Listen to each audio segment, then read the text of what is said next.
ጤና ይስጥልን ተመልካቾቻችን ከአማራ ሚዲያ ኮርፖሬሽን ጎንደር ስቱዲዮ የሰዓቱን ዜናዎች ይዘን ቀርበናል። ከዜናዎቹ ጋር ተስፋዬ አይጠገብ ነኝ። አብራችሁን ቆዩ። ወጣቶች ለሰላም የበኩላቸውን ሚና መወጣት እንዳለባቸው የአማራ ክልል ሴቶች ህፃናትና ማህበራዊ ጉዳይ ቢሮ አስታወቀም። የወጣቶች መሪነት ለዘላቂ ሰላም በሚል መሪ ቃል በጎንደር ከተማ ከወጣቶች ጋር ውይይት ተደርጓል። ደስታ ካሳ ተጨማሪውን እንደሚከተለው ያቀርበዋል።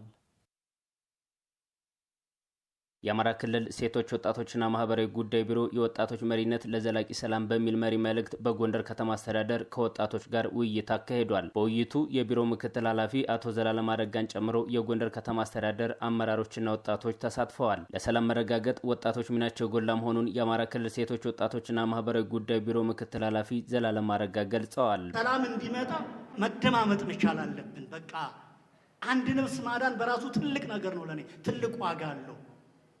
ነቴን ነው የምላችሁ።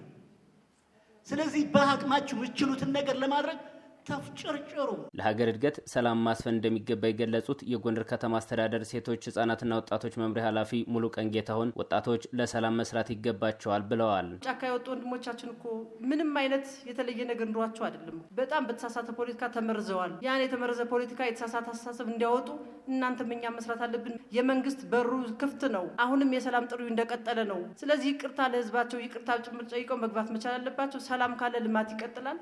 ልማትና ሰላም ጎን ለጎን እናስኬዳለን። ለሰላም ዛሬም ነገ መስራት አለብን። ለዚህ ደግሞ ወጣቶቹ የራሳችሁ ያላችሁ ሚና ከፍ ያለ ነው። ሰላም እንዲረጋገጥ የበኩላቸውን እንደሚወጡ የተናገሩት ወጣቶቹ የወጣቶች ኢኮኖሚ ተጠቃሚነት እንዲረጋገጥ ጠይቀዋል። ጎንደር የጀግና ሀገር ነች ስንል ታሪክ ብቻ መቀበል ሳይሆን ጀግንነትን እኛም መድገም መቻል አለብን ማለት ልዩነታችን በማጥበብ አንድነታችን በማጠናከር ቀጠናችን እንዴት ሰላም መሆን መቻል አለበት። የአንበሳውን ድርሻ የምንወስደው እኛ ወጣቶች እስከሆነ ድረስ ለዚህ ሰላም ያገባኛል ማለት መቻል አለብን። ብዙ ልማቶች ይታያሉ፣ ግን ከልማቶች ጀርባ ደግሞ አንዳንድ ችግሮች፣ ብዙ ወጣቶች፣ ብዙ እህቶች በችግር ይወድቃሉ እና ከዛ ላይስ እንዴት ነው ማለት ኢኮኖሚ ላይ ሲሰራሉ መንግስት የወጣቶችን ተጠቃሚነት ለማረጋገጥ እንደሚሰራ አቶ ዘላለም አረጋ አመላክተዋል። ከናንተ በኩል ምን አይነት ኮሚትመንት አለ? ለወደፊቱ እንዴት ነው መንቀሳቀስ የምትችሉት? ምን አስባችኋል ካላችሁ ዛሬ እናንተን አገኘነ፣ ዛሬ እናንተ ጋር ተገናኝተን መቆም ማብቃት ሳይሆን እንዲህ አይነት መድረኮች ይቀጥላሉ። ከወጣቶች ጋር ሆነን እንቀጥላለን። ከምን አኳያ ከተባለ ከሰላም አኳያ፣ ከምን አኳያ ከተባለ ከልማት አኳያ፣ ከምን አኳያ ከተባለ ከወጣቶች ተሳትፎና ተጠቃሚነት አኳያ በደንብ መስራት መቻል አለብን። የኢትዮጵያን የወደፊት እድገትና ጣፈንታ ለመወሰን የወጣቶች ሚና የጎላ ነው ተብሏል። የሴቶችን ተሳትፎ ማሳደግ እንደሚገባ በብልጽግና ፓርቲ የጎንደር ከተማ አስተዳደር ቅርንጫፍ ጽሕፈት ቤት አስታወቀም። የሴቶችን ኢኮኖሚያዊ አቅም የሚያሳድጉ ፕሮጀክቶች ወደ ተግባር ገብተው ለውጥ ማምጣት መቻላቸውን በብልጽግና ፓርቲ የአማራ ክልል ቅርንጫፍ ጽሕፈት ቤት የሴቶች ክንፍ ኃላፊ እሌኒ አባይ ገልጸዋል። ተጨማሪውን ከተስፋዬ ጋሹ እንከታተል። የአማራ ክልል ብልጽግና ፓርቲ ሴቶች ክንፍ በሴቶች ተሳትፎ የጸናችና የበለጸገች ኢትዮጵያ በሚል መሪ ቃል የምክክር መድረክ በጎንደር ከተማ አካሂዷል። በመድረኩ የብልጽግና ፓርቲ ሴቶች ክንፍና የመንግስት ሰራተኞች ተሳትፈውበታል። በመድረኩ የተገኙት በአማራ ክልል ብልጽግና ፓርቲ ቅርንጫፍ ጽሕፈት ቤት የሴቶች ክንፍ ኃላፊ እሌኒ አባይ በክልሉ የሴቶችን ተጠቃሚነትና ተሳትፎ ከፍ ለማድረግ የሚሰሩ ፕሮጀክቶች እንዳሉ ገልጸዋል። በክልላችን በርካታ ፕሮጀክቶች ለሴቶች ብቻ ተብለው የሚሰሩ ፕሮጀክቶች አሉ። የኢኮኖሚ አቅማቸውን ከማጎልበት አንጻር ከባንኮች ጋር ሆነው የሚሰሩ ስራዎች አሉ። ከዓለም አቀፍ ድርጅቶች ጋር ከሀገር አቀፍ ድርጅቶች ጋር ሆነው ለሴቶች በኢኮኖሚው ምቹ እድል ለመፍጠር ከስልጠና እስከ መነሻ ካፒታል በጥሬ ብር ድረስ የመስጠት ስራዎች እየተሰሩ ነው። ይሄ እንደ ኢኮኖሚ አቅማቸው የሴቶችን ሁኔታ በመለየት ልዩ ድጋፍ ለሚያስፈልጋቸው ልዩ ድጋፍ በማድረግ እየተሰራ ያለ ስራ ነው። በብልጽግና ፓርቲ የጎንደር ከተማ አስተዳደር ቅርንጫፍ ጽሕፈት ቤት ኃላፊ ተስፋ መኮንን ሴቶች ከሙስና የጸዳ ስራን በመከወን ለሰላም መስፈን የጎላ ሚና እንዳላቸው አስረድተዋል። ሴቶች በልማቱም በሰላሙም ኢብን ባሉበት ውሳኔ በሚሰጡበት ተቋምም ንጹህ ሆነው አገልግሎት በመስጠት በኩል ያላቸው እንቅስቃሴ ከወንዶች የተለየ ነው። ስለዚህ ሴቶች ለኛ በጣም ልዩ ሞዴላችን ስለሆኑ አሁንም እነሱን እያጠናከር ሌሎችን በዙሪያው እንዲሳለፉ ከማድረግ አኳያ በየጊዜው እየገመገም ነው የመጣው ሁኔታ ነው ያለው። ከዚህ በላይ አሁንም ተሳትፏቸውን ለማሳደግ ፓርቲው ጠንከር አድርጎ ስራዎችን እየሰራ እንደሆነ መውሰድ የሚቻልበት ሁኔታ ነው ያለው። የጎንደር ከተማ አስተዳደር ምክትል ከንቲባ ደብሬ ኋላ የሴቶችን ተሳትፎ ማሳደግ በመቻሉ ተጠቃሚነታቸውን ማረጋገጥ እንደተቻለ አንስተዋል። ኢኮኖሚውን ብንሄድ በተለይ በኢንቨስትመንት በተለያየ የራሳቸውን ኢኮኖሚካሊ በማሸነፍ በኩል አለው እኔ መስራት ይችላለሁ የሚሉ ሴቶች ተፈጥረዋል። አሁን ላይ ድሮ ይሰራሉ፣ ኢኮኖሚ ላይ ይሰራሉ እኮ ግን አሁን ደግሞ የበለጠ እኔ ኮምፒታንት መሆን የሚችል ሴት አለሁ፣ እኔ በግብርናው ዘርፍ አለሁ፣ እኔ በኢንዱስትሪው ዘርፍ አለሁ የሚሉ ሀሳብ ያላቸው ሴቶች ጭምር መፈጠር ጀምረዋል። በቂ አይደለም እንዳለው የህብረተሰብ ቁጥር በኢትዮጵያ ደረጃ ከሚይዙት የህብረተሰብ ቁጥር ስፋት አኳያ ስንመለከተው በቂ አይደለም፣ ገና ነው፣ ስራ መስራት ይጠይቃልና እሱን ስንመለከት ጥሩ ነው። የሀገርን እድገትና ሰላም ለማረጋገጥ የሴቶች ተሳትፎ ተጠናክሮ መቀጠል እንዳለበት በመድረኩ ተመላክቷል። የሀሳብ ልዩነትን በንግግር መፍታትና የተገኘውን ሰላም ዘላቂነት ማረጋገጥ እንደሚገባ የዳባት ወረዳና ከተማ ነዋሪዎች ተናገሩ።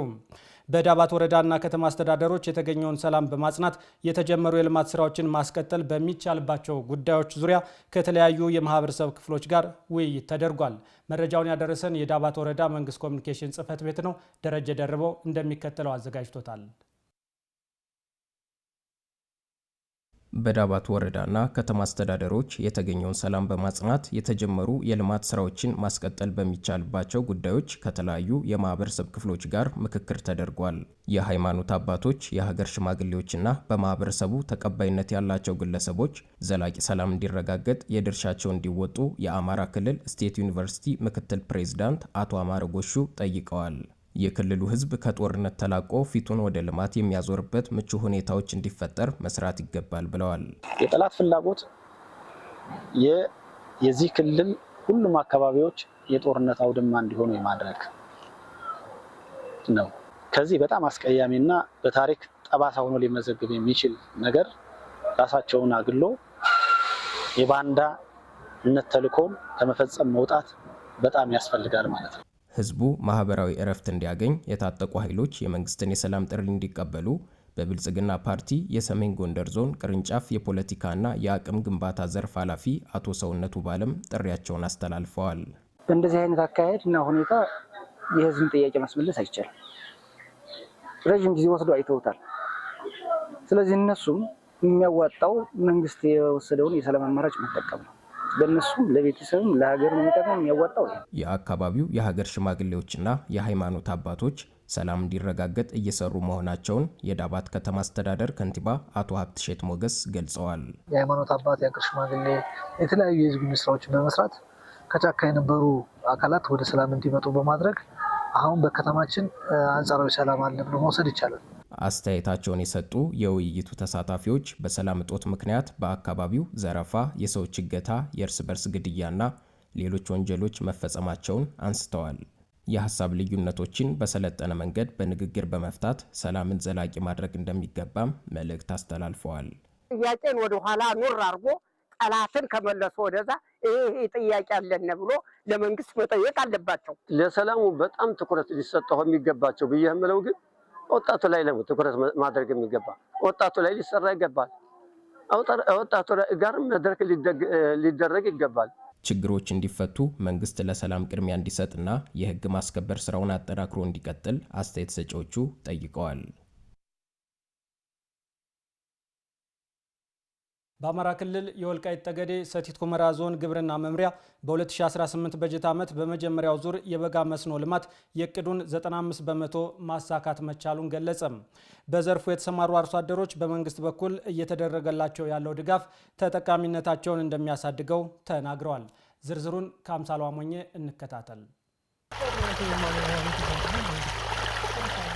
ሀገራት ከዝናብ ጥገኝነት የተላቀቀ ዘመናዊ የግብርና ልማትን ለማስፋፋት ከሚያደርጉት ጥረት መካከል የበጋ መስኖ ልማት አንዱ ነው። የመስኖ ስራ የዕለት ተዕለት ክትትል የሚጠይቅ በመሆኑ የመንግስት ድጋፍ ተጠናክሮ ሊቀጥል እንደሚገባ በአማራ ክልል ወልቃይት ጠገዴ ሰቲት ሁመራ ዞን የቃብትያ ሁመራ ወረዳ የራውያን ቀበሌ አርሶ አደሮች ተናግረዋል። በርቀት የሚሰራ ስራ አይደለም።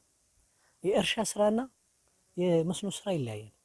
ይህ ቀን በቀን ክትትል ማድረግ አለበት። የሚያስፈልገው መድኃኒት የሚያስፈልገው ግብአት በሰዓቱ ካላመጣ የዛች አንድ ቀን ስተት ብዙ ጥቅም ሊያስጎድልብህ ይችላል። ቋሚ አትክልት ከሆነ አንደኛ እድሜ ልኩን እየጠቀመ ነው የሚኖር። አንተ በምንም ይሁን በምንም ልትጎዳ አትችልም። በቋሚ አትክልት ልማት መሰማራት ተጠቃሚነታቸው እንደሚያሳድገው የገለጹት አርሶ አደሮቹ መንግስት ላደረገላቸው የውሃ መሳቢያ ሞተር ድጎማ ምስጋና አቅርበዋል። አሁን በፊት ምን ነበረ መሰለ የኛ አንድ ሞተር ብቻ ነበር እና ያንን ሞተር አንድ የመበላሸት ባህሪ ከመጣው ቋሚ እንደመሆኑ መጠን የመጎዳት ባህሪ ያለው አትክልቱ። ይሄን ካለ ግን ያንን እስከሚስተካከል ይሄኛው በሪዘርቭነት እንጠቀምበታለን እና በዚህ በኩል በጣም መንግስት ማመስገን እንፈልጋለን። እና ለወደፊቱ እንደምታየው አንዳንድ ያላለማ ነው ቦታ አለ።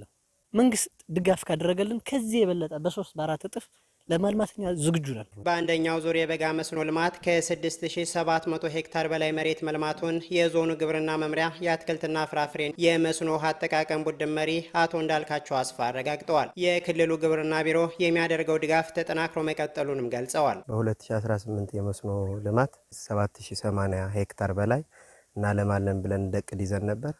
ክንውናችን 6750 ኦልሞስት ወደ 95% አካባቢ በላይ የሚሆን በአንደኛ ዙር አልምተናል ማለት ነው። ወደ 5387 አካባቢ ተጠቃሚ አርሶ አደር አለን እንደ ዞን ማለት ነው። ክልሉ እየደገፈን ያለው የውሃ መሳቢያ ሞተር ነው ማለት ነው።